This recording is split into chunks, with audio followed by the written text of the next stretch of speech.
Okay, thank you, Asia. And so with that, we will begin. Good morning and welcome, everyone. I'm Tremaine Wright, Chair of the Cannabis Control Board. It's great to be here with everyone today. And recognizing that we have a majority of the board present, I am pleased to call to order another meeting of the Cannabis Control Board and to welcome all of you who are participating in person and via live stream or real-time stream. I would like to note that board member Dr. Jennifer Gilbert Jenkins is participating from a publicly accessible location in Morrisville. Board member Perry is participating from a publicly accessible location in Buffalo. And board member Garcia is joining via live stream from a private location due to extraordinary circumstances. Now I'll go over the agenda for today's meeting. Today's agenda includes brief opening remarks from myself, a review and approval of meeting minutes. I'm actually going to ask if we can remove that from today's agenda since since the members just received them. So I'm going to ask that we can strike that from today's agenda.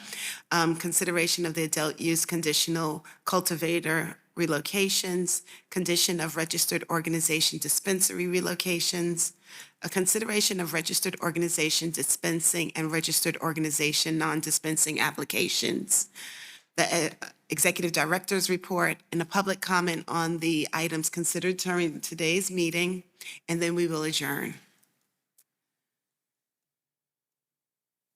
As we approach the business of today, I want to take a moment to talk about the long-awaited resolution of the lawsuits that halted our ability to process and issue licenses for the conditional adult use retail dispensary program. This settlement provides much-needed relief to the hundreds of provisional licensees who, until now, have had to delay the launch of their operations. Their businesses may have been sidelined, but our card licensees remained wholeheartedly committed to the endeavor. Just this week, we have seen 2 dispensaries here in the capital regions announce their openings. Each dispensary is supported by the New York Cannabis Social Equity Investment Fund and demonstrates New York's commitment to fostering a diverse and inclusive adult use cannabis industry. We remain dedicated to upholding a fair and transparent process that supports all business types and license types as we continue to grow New York's cannabis industry. We share the enthusiasm and joy of our cannabis licensees as the market expands and grows. Challenges remain, but we remain hopeful as we look to the coming weeks and months. We anticipate licensees' announcements of their grand openings, and we ask that you stay tuned to messages from the office for dispensary openings near you. So now we'll move on to our first agenda item.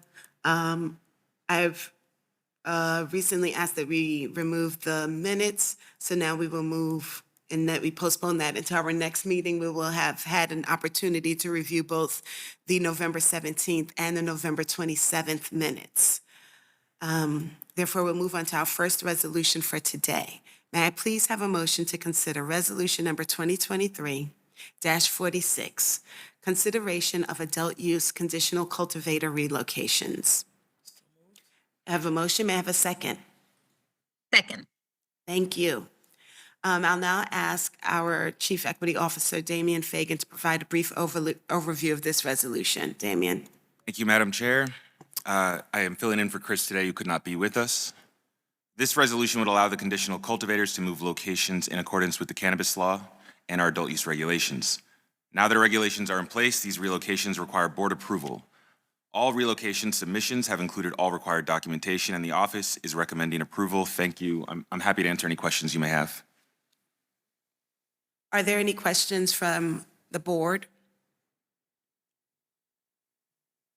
Just to make this clear, what exactly are they relocating? I know it says cultivator, but what exactly is being moved in these instances? Yeah, in some cases, it's a drying facility. You may need to move a location. In other cases, it's actually the cultivation location itself that needed to move. Who is moving a cultivation? The AUCC's for the office, they're listed right there. All three are drying facilities, I'm sorry. Okay, thank you. That's what I thought. Okay, just wanted to make that clear. All right, are there any other questions or comments from the board? Hearing none, I'll call for a vote. Dr. Gilbert Jenkins, Aye. Ms. Garcia, Aye. Mr. Perry? Do we have audio from him?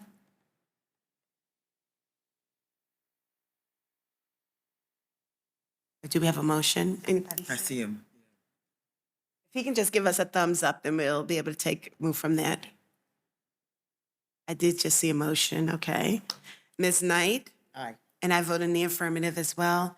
The motion to approve Resolution Number 2023-46, consideration of adult use conditional cultivator relocations, carries. For our next order of business, may I please have a motion to consider Resolution Number 2023-47 and Resolution Number 2023-48, consideration of registered organization dispensary relocations.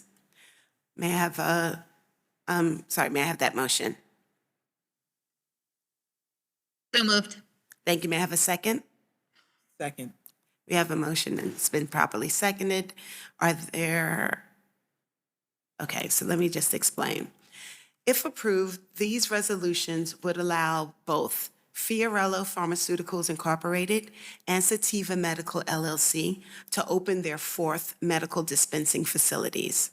Fiorello currently has 3 facilities open in Monroe, New York, and Saratoga counties. They are seeking to open a 4th location in Nassau County. Sativa currently has dispensaries open in Dutchess, Richmond, and Kings County. They are seeking to open a 4th location in Tompkins County. In accordance with Section 113.7H of Title IX, Part 113, Medical Cannabis Regulations, the board must consider whether to grant or deny an amendment to their registrations. The office has reviewed all information required to open a new registered organization dispensing facility and is recommending approval by the board. Are there any questions, discussion, or comments by any board members? I just have a quick clarification, but I'm not sure if it's a clarification here or a clarification on the next piece. Yes. These are the 2 that we were waiting for that didn't have their 4th locations, but we're still on the next piece. We're still only voting on the 6, right? Yes, so this does not change Okay. the resolution before us, the next resolution that will come before us. That's These clarity people there. are only looking for a 4th location. And so we will be amending, if we approve this, we will be amending the registration to allow that 4th location. Okay. Thank you. Thank you. Any other question or comments? Then I'm going to call for the vote. Dr. I'm sorry, Madam Chair, I should have said this earlier. I think just to be cautious about this, I'd like to recuse myself from this resolution as well as the subsequent one. Okay, thank you. Dr. Gilbert Jenkins, Aye. Mr. Perry, Aye. thank you. Ms. Knight, and I vote in the affirmative as well. The motion to approve Resolution Number 2023-47 and Resolution Number 2023-48, consideration of registered organization dispensary locations, carries. Now, next order of business, and just so that, I don't know if everyone in the audience heard, but Member Garcia has recused herself from the last vote, and she will also be recusing herself from this one. May I please have a motion to consider Resolution Number 2023-49, consideration of registered organization dispensing and registered organization non-dispensing applications. So moved. I have a motion. May I have a second? Second. Thank you.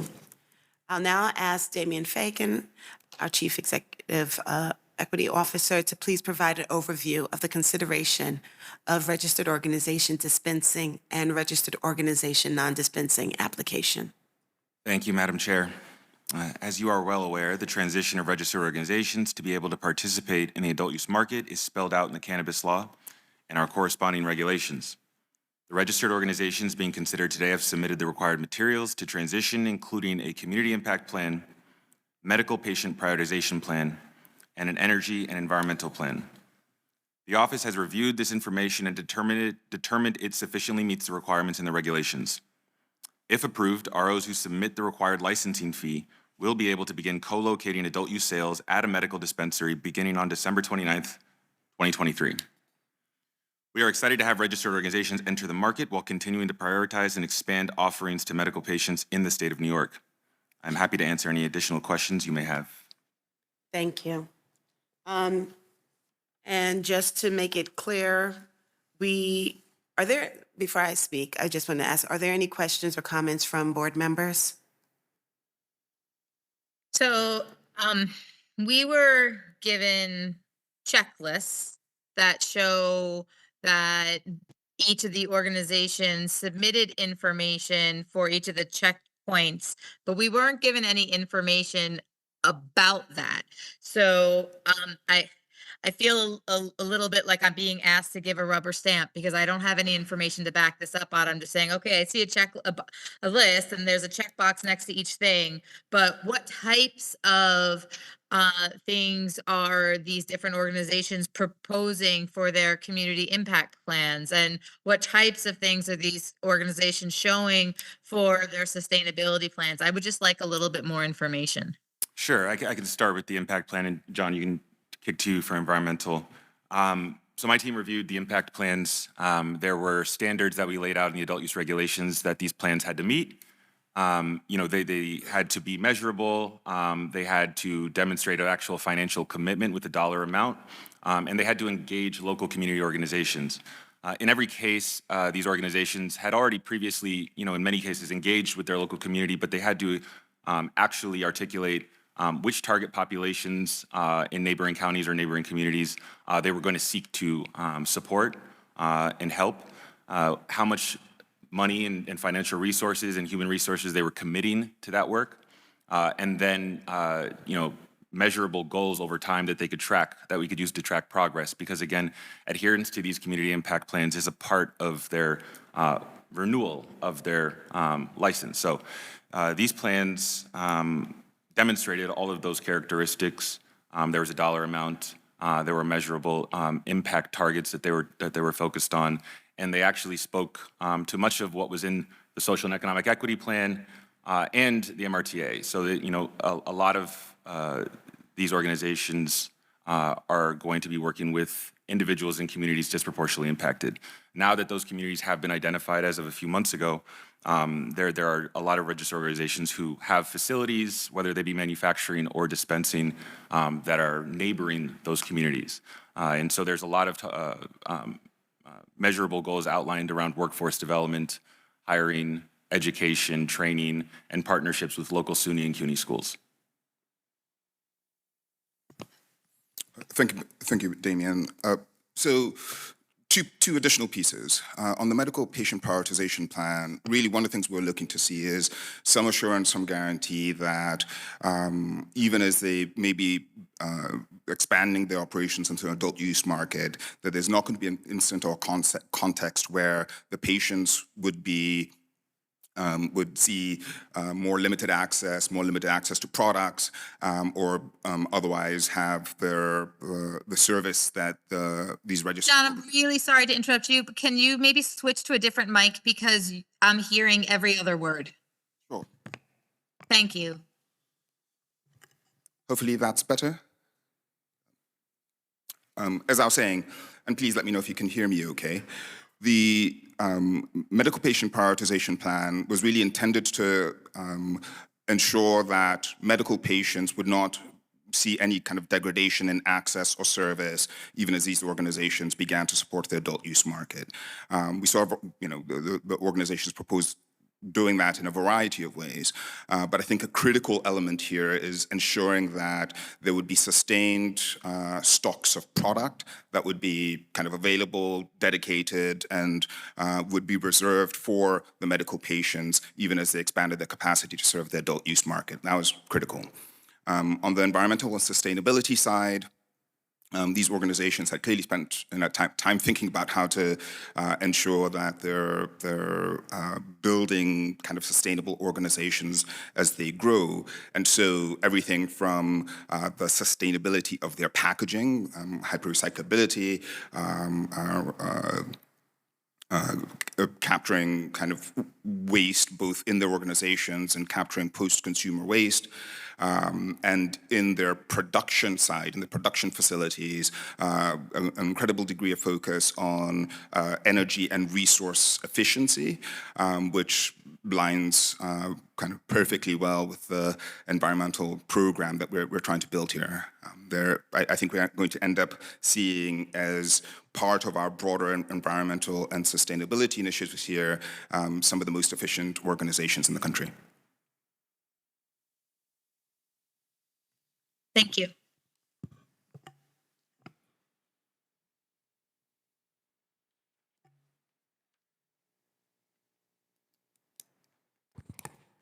Are the impact plans public? Not currently, no.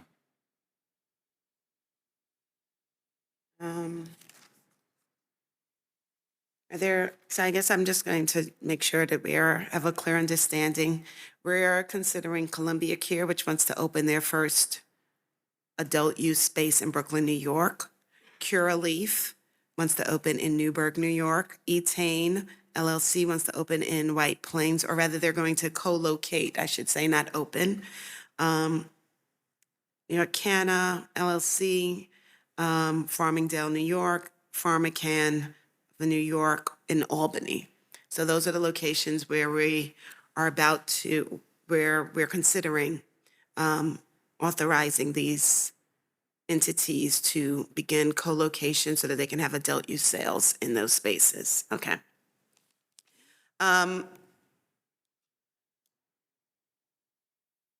I guess, John, if you can speak to the fact, we are also considering at this moment that these people have a commitment to putting 50% of their shelf space to non-RO products. Have we seen any movement towards that, or what's going on in that to meet that requirement? So,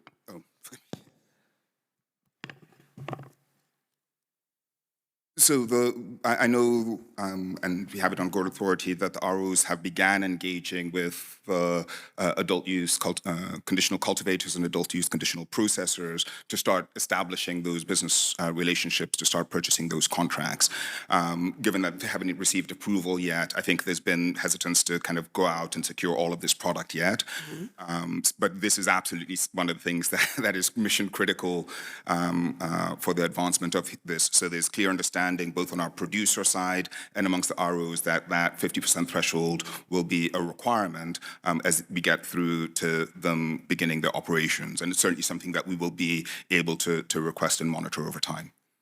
And these folks are planning to open before year end, correct? So they wouldn't be able to open before December 29th. Not to open before, but to open by December 29th to begin adult use sales, correct? Yes, so I think most will be able to open by or shortly thereafter. We'll have exact dates on when, and we'll share with the board the exact dates once they have confirmed those to us. But the goal here was to ensure that we could get this approval done now so that they could go out, secure the products, make sure that the inventory loads were appropriately balanced before they opened. Okay, thank you. It takes a few weeks just to kind of secure the amount of product that we think they're going to be selling through. Are there any additional questions or comments?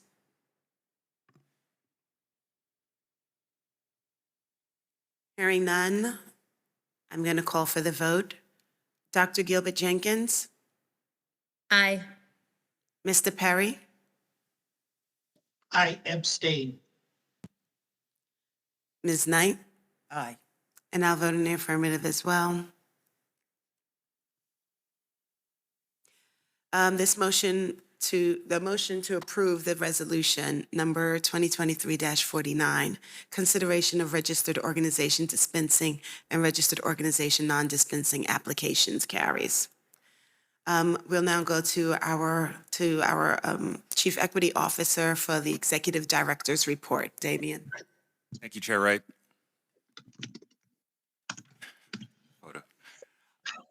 As many of you are aware, the first application window for non-provisional adult use retail dispensary and micro business licenses closed on November 17th at 5 p.m. This is a critical milestone in the advancement of legal cannabis in New York. Here's a brief overview of where we are in the process. Nearly 1,500 retail dispensary applications with a location were received by the office, with 77% applying as social and economic equity. And over 350 applications with a location for a micro business license were received by the office, with over 70% applying as social and economic equity and approximately 15% as graduates of the Cannabis Compliance Training and Mentorship Program. This is a critical step forward for the state's first general adult use application window. While the team has yet to review these application submissions in detail, the overrepresentation of C applicants in comparison to other legal cannabis markets is a significant achievement.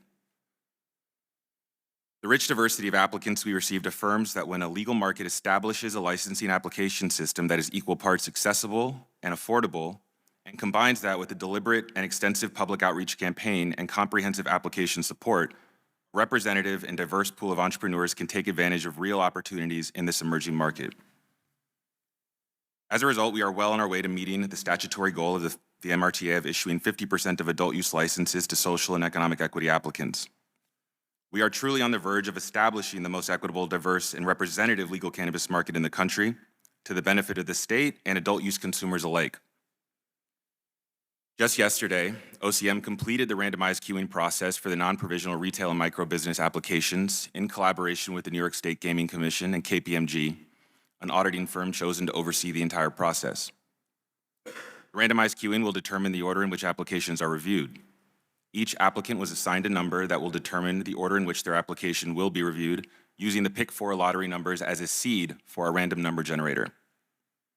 Over the next few weeks, the office will review the applicants in the order in which they were queued, reaching out to applicants to cure any deficiencies in their applications that may need to be addressed before they are considered for final licensure. And once the 30-day deficiency cure period for each licensee has ended, we will begin issuing licenses to the selected and qualifying businesses. We encourage all applicants to respond quickly to the office's outreach on deficiencies in order for us to process their applications efficiently. I'd like to recognize OCM's data and research team in particular for developing and implementing the randomization process with the guidance of OCM's social and economic equity team and policy team, which will ensure that all applicants have a fair chance of being chosen from the diverse pool of applications received. Next, I'll talk a little bit about the card program and upcoming openings. As many of you know, the market reached a noteworthy milestone last week. Litigation that had obstructed the card program since August was lifted by the New York State Supreme Court.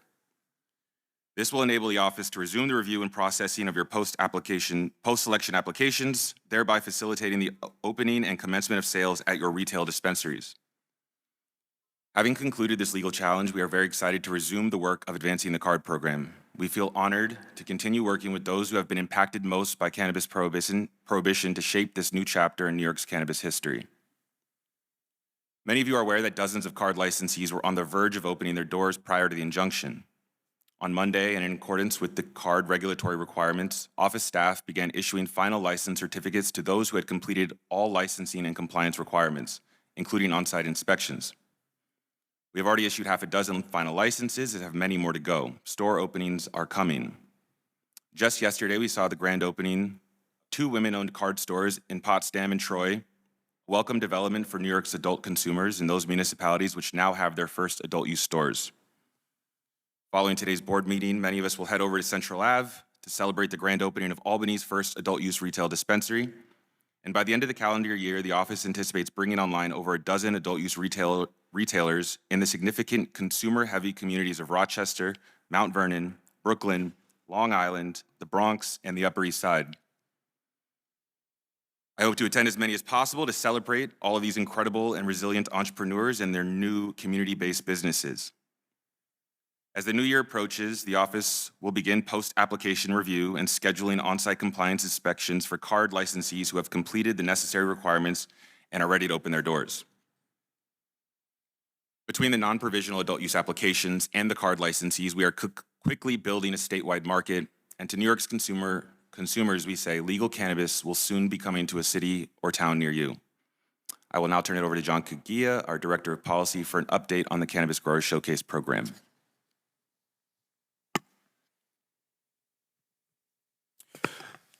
Thank you very much, Damien. We wanted to provide a brief update on the Cannabis Growers Showcase program, which will be sunsetting as scheduled on January 1st, 2024. We will provide a much more detailed program on the performance and outcomes of the CGS program at our next board meeting in about 2 weeks, but wanted to present some high-level metrics as we enter the last few weeks of the program. This program has been extraordinarily successful based on the goals that we had set out. We have now had 101 CGS applications, over 60 CGSs approved, 141 calendar days in which a CGS was taking place in the state. And one of the things that we've been really delighted about is the number of licensees who've had an opportunity to participate in this program, 106 in total. 75 cultivators, 19 processors, and 12 conditional adult use retail dispensary licensees. As an opportunity to showcase cannabis across the state, we've had a CGS take place in 43 cities and towns across New York. And we've now generated $5.02 million, and that's just through the end of November. The numbers continue to rise and quickly, so we're expecting a very strong finish to the year. The CGS program has accomplished several key objectives. The program provided much needed relief to our producers, providing them with two key opportunities: a chance to sell products during the period when our retail program was enjoined, and an invaluable opportunity to connect with and educate consumers who are buying their products. CGSs also gave consumers a chance to discover legal cannabis in their communities, seeding awareness and interest in the products and brands that are building New York's legal supply chain. And critically, the CGSs gave us as the office invaluable insights into the regulatory considerations that will inform future events permits. We know there's intense interest in events permits, and we are working on developing those regulations as we speak. The CGS program has been invaluable in helping us better understand the types of events that our licensees might be interested in organizing, the key role that municipal governments can play in supporting and advancing safe, well-regulated cannabis events. And the application, review, approval, and compliance confirmation protocols that would ensure that we're efficiently approving safe and legal compliant events that significantly expand access to cannabis across the state. Based on the lessons learned from the CGS program and our policy priorities moving forward, we plan to release the regulations for cannabis event permits in the first half of 2024, thereby enabling cannabis companies to build a wide range of consumer experiences. We would like to thank each and every cultivator, processor, retailer, municipality, and consumer who participated and supported the CGS program this year. Your contributions are precisely the reason why New York is building the world's most innovative and exciting cannabis industry, and we look forward to all that is to come. The CGS program may be sunsetting on January 1st, 2024, but it has planted an invaluable seed that will go throughout the future of this program. And now, with the injunction lifted, we look forward to getting many more stores open, expanding consumer access across the state, and delivering urgently needed relief to our growers and processors. That concludes the market update report. Back to you, Madam Chair. Thank you. Are there any questions or comments from the board members?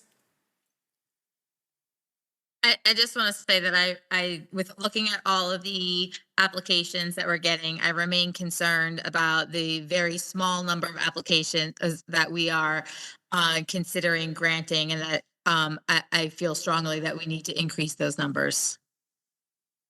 Thank you. And I also wanted to, Oh goodness, my question just escaped in my brain. I'll come back to it later. Any other comments, questions from board members? Okay. I guess now that we'll move on. Thank you, Damien and John, for your presentations. And for our next order of business, we'll be providing members of the public with their opportunity to address the board. We currently have 7 people signed up. So please make your way to the microphone when your name is called. I'm going to call the person that's going to speak and then the person who will be following them. So if you could just line up there. Just as a reminder, we're not going to actually be answering any questions. We welcome your comments. You have 2 minutes to speak on any agenda items. And also, if you have submitted comments electronically, those will be captured in our meeting minutes for today's meeting and posted on the website. So with that, let's begin our public comment with Paul Suits, followed by Paula Collins.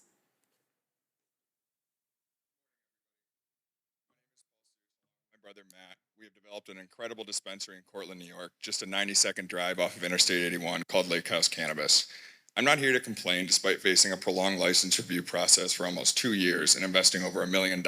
We are maintaining a positive outlook.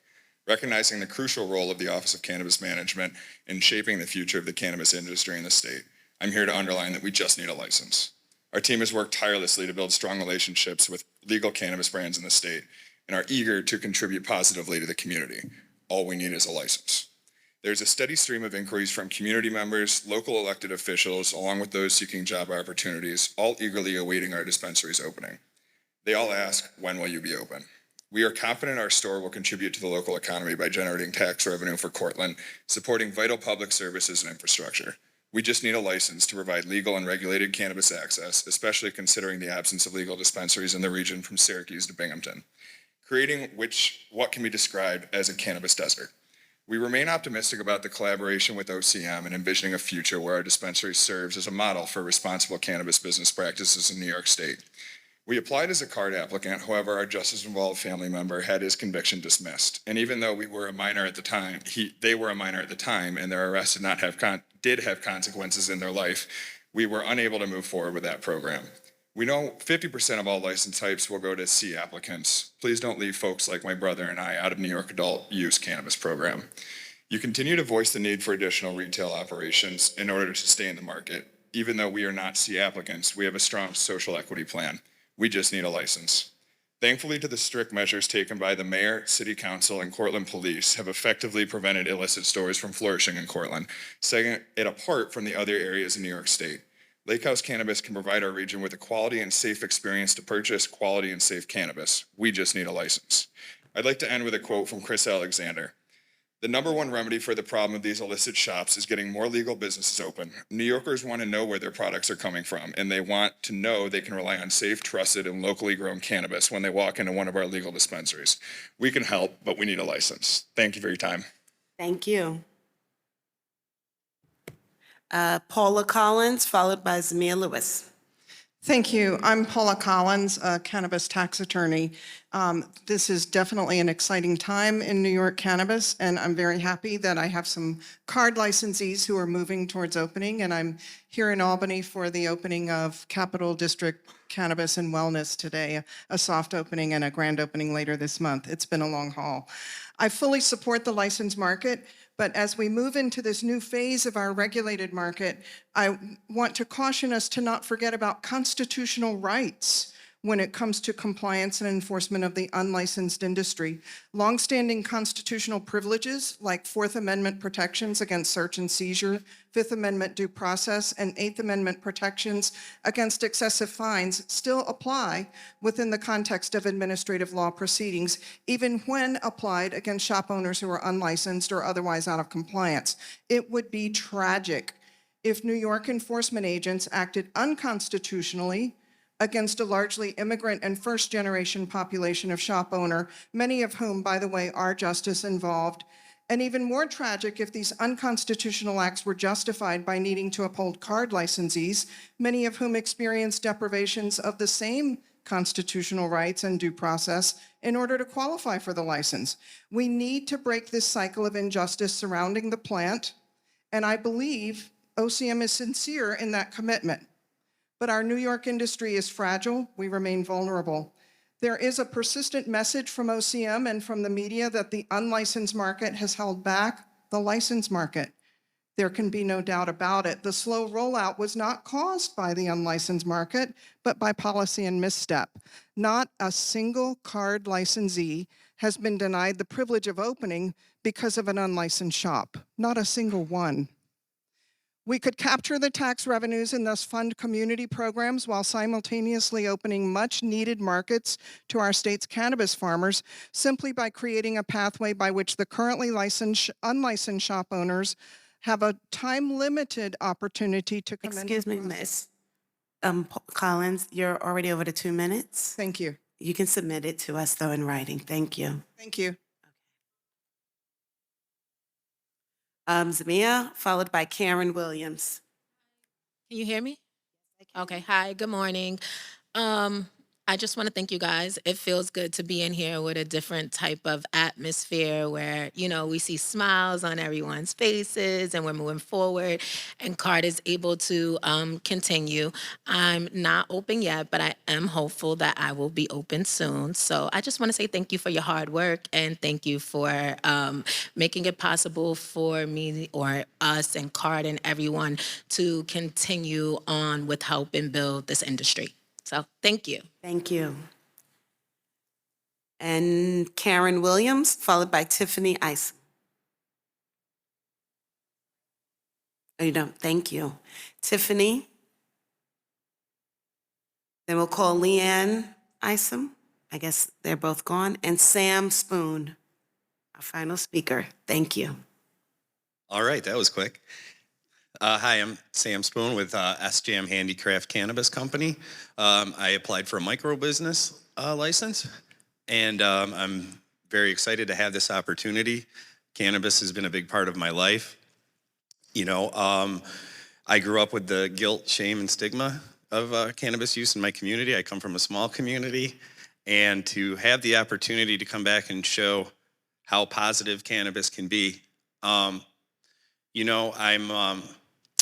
a vice president on the board of the Thruway Recovery Stop Incorporated in Herkimer, New York, which is, I started the first cannabis recovery meeting for substance abuse disorders. And I'm very excited about that. And, coming from that market and, or coming from the legacy growers and, in the early 2000s for me, that came with a lot of other issues being involved in the criminal activity, and today to have this opportunity in New York to be a part of the community, be a pillar in the community, grow with the community is very exciting. So thank you. Thank you very much. So that is the end of our public's comment section. I do want to say thank you very much to everyone who comes out and speaks to us.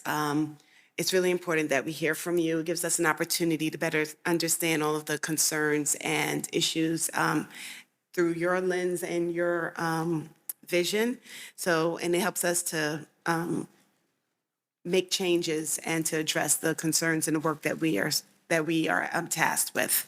So please note that the time, location, and a live stream link will be shared on cannabis.ny.gov in advance of our next Cannabis Control Board meeting. A recording of today's meeting, the meeting minutes, and a transcription will also be posted. That concludes our business for today. May I please have a motion to adjourn this meeting? May I have a second? Second. All right. So hearing no questions or comments, I'm going to call for the vote. All in favor? Aye. Aye. The motion to adjourn this meeting carries. Thank you all for joining us today. We'll adjourn this meeting now. Thank you.